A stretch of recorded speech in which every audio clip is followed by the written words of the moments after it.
everyone, Hux21 here, back with another Splinterlands video. So one of the most recent announcements on the last town hall that the team made was a new generative NFT project. The first of its kind in Splinterlands to come to the game. On the Ethereum blockchain, where each person going to receive, who buys one is going to receive a unique card. So this picture here in the middle will be unique. And you can see it has it's going to have 6 traits. I don't know exactly what the traits are, but we can kind of guess. Maybe it's hat, this block, maybe the eye, 3, weapon, 4, body, 5, and then arm here, 6. Boom, I bet it's those 6, something like that. Each one is going to be unique. And the idea is this could be an opportunity to get people who are interested in generative NFTs, get the Splinterlands game in front of them, right? So the idea is if this sells out right away,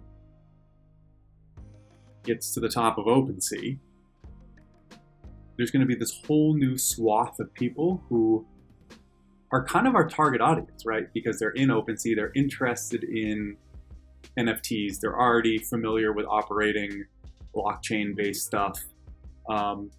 Well, we're just getting the Splinterlands name in front of them. So ideally, they see this, they look into it more, they get interested in it, and boom, it could draw more people into Splinterlands.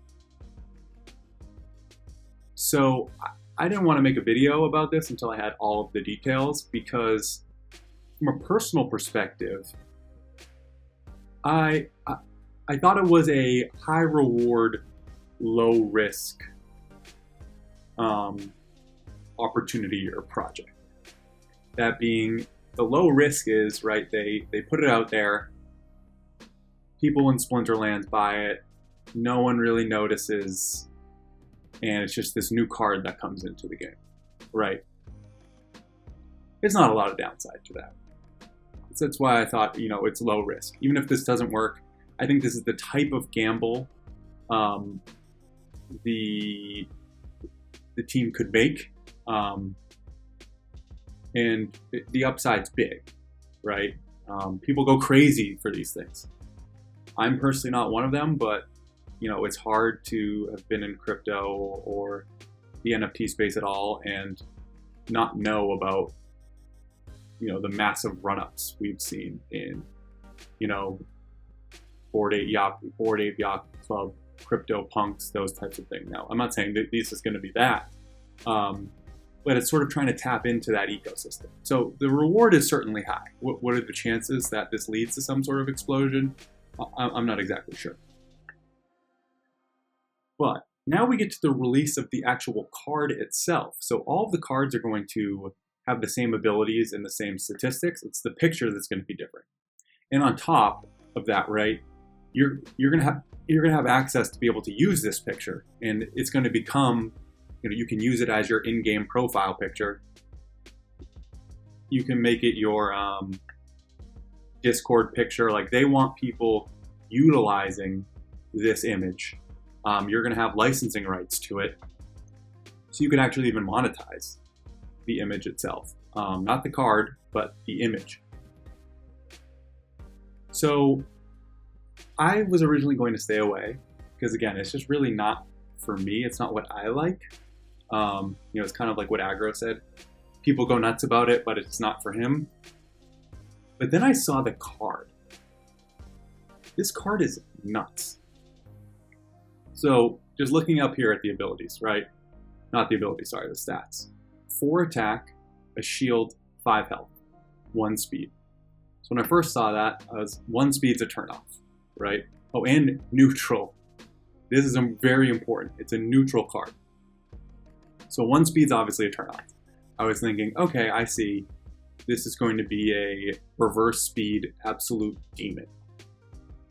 But then I took a look down here, and it has true strike. So for me, this takes the 1 speed completely out of the equation. The attack order is obviously important, and I want this card to attack quickly, but the risks of 1 speed mainly to me are it missing a bunch of attacks. A lot of the low mana opportunity targets, like imagine it's going after a Pelacor Bandit with like 7 speed and flying, it would never hit it.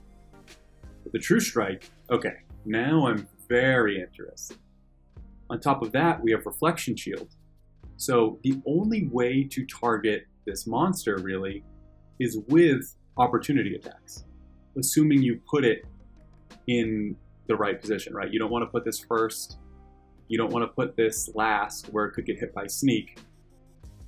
You can't get it with blast damage. You can't get it with thorns damage. So the only way to get to this thing is with another opportunity monster or with Scattershot. 5 health is pretty low, right? So there's a chance that it could be the target of opportunity attackers. But that's where this new ability comes in. First of all, the 1 shield is huge for this reason. And the rebirth ability. So we have a brand new ability. Basically, you can read about it right here. Upon reaching 0 health, the Runi will reassemble by performing a self-resurrect once per battle. So basically, just we have the resurrect ability. This is just a self-resurrect. So it's going to resurrect itself. Now, this is particularly useful. We talked about the 1 armor, because when a monster gets resurrected, it gets its armor back. It stays at 1 health, but it gets its armor back. So if you had another opportunity monster who was attacking Runi, it would have to hit it once, assuming it didn't have piercing. Have to hit it once to get rid of its shield. Hit it twice. Let's say if it's 5 attack, it'll get rid of it. But if it's less than 5 attack, most likely it's probably going to be less than 5 attack. Hit it a 3rd time, finally, the Runi's gone. But then it self-resurrects, gets the shield back. Would have to hit it again to get rid of the shield, and then would have to hit it again. So now you're talking 4 or 5 hits from an opportunity attacker, assuming they didn't bring multiple, obviously. So there's some survivability here, even from opportunity attackers. Now, obviously, you can just bring monsters that are lower health than the Runi, and they'll also be distractions. So this card can't miss, does a lot of attack for 6. It is a neutral that can be played with any Splinter, has opportunity, this new ability Rebirth. So this 1 in 5 is a little deceiving because it's going to be really, really hard to get this card off the playing field based on the Reflection Shield, the Rebirth, and the 1 shield. So I need this card. Take away all of the generative NFT stuff and the value that comes through that. Just from an ability and stat basis, I need this card. Let's quickly take a look at the announcement just to get some information, and then we're going to go over to Peak Monsters to look at some things. I'm not going to read all of this, but it goes through part of what I was talking about. It's the first one. Each card's going to be 100% unique. So your picture on this card will look different than the next person's and the next person's and the next person's. They're also known as PFP, profile picture projects in the space. Again, the idea is you have this and then it becomes your Discord picture, it becomes your Twitter picture. You'd use it for a bunch of things, which would, help promote the game, to be honest, because people will be like, oh, what is that one you have? Oh, this is the Splinterlands one. They designate the card here, which we already talked about the card. So here's the mint process. They're going to cost $500 in ETH each, and they're going to be sold on OpenSea. And you can see the mint is currently scheduled for October 25th, so a month and 10 days away. So you have some time to get ready. There's only going to be 6,500 of them. Once they've all been minted, no more will ever be created. And they're all max level, so there's not going to be a lot of these. And then there's a 2% chance that each one will be a gold foil. It's going to be the same card, obviously, but and I'm sorry, I'm just reading this. Yeah, so you just get all the bonuses that come with it being a gold foil card. If the mint doesn't sell out within 30 days, it will close, and all of the NFTs will they'll remove them. So it would become an even more scarce card if it didn't sold out. And it goes through the process about how you would do it. Eventually you're going to be able to submit a transaction to get the card from ETH into the game, and you'll be able to use it. So basically how it's going to work is, it sounds like you're going to stake it to a hive name. So what's cool here is, if you're a whale with a lot of money, you could actually buy a bunch of these and come up with arrangements to stake these to different people. So, again, I could buy multiple. I could stake one to Hawks21 myself, and then I could charge people, right? Or do something, or run contests, and be able to stake some of these to any other players and pull them back whenever I want. There is going to be a whitelist process. Again, they said our existing players and community members always come first. There's going to be 2,000 whitelist spots available through the Splinterlands website, where you can reserve your Rooney ahead of time and get a 50% discount. So this is big. The whitelist spots will cost 100 vouching tokens each. Let's go to Splinter Cards for a second. That's 73 cents. 76 cents, so then you're talking about $76 to reserve a spot. So then when you're purchasing the whitelist spots, you have to enter your Ethereum wallet address. And then once it goes live, that address will be guaranteed to be able to mint one of the Roonies for half the normal price. So normally it's going to be $500 in ETH. Now it's going to be $250 in ETH plus gas fees, which everyone knows that one of the big problems with ETH is the gas fees, right? But if you whitelist yourself a spot, not only are you saving $250, or I guess $180 when you include the voucher price, you're going to be guaranteed a spot. So you don't have to, we talk about pushing and shoving. You're not going to have to push and shove. As it sees here, if a whitelist spot is not used to mint within 30 days, then the spot will be forfeited, right?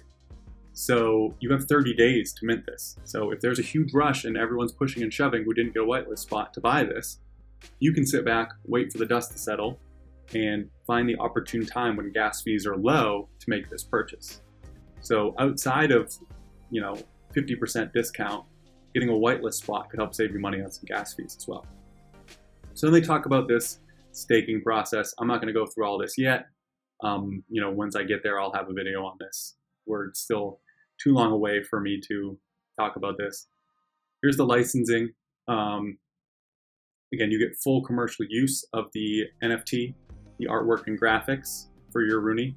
So you can sell the rights, do whatever you want with it. Again, they just make, not the card frame, the Rooney or Runicore name, or anything related to the Splinterlands game, right? It's just that PFP. It's just the picture that becomes yours.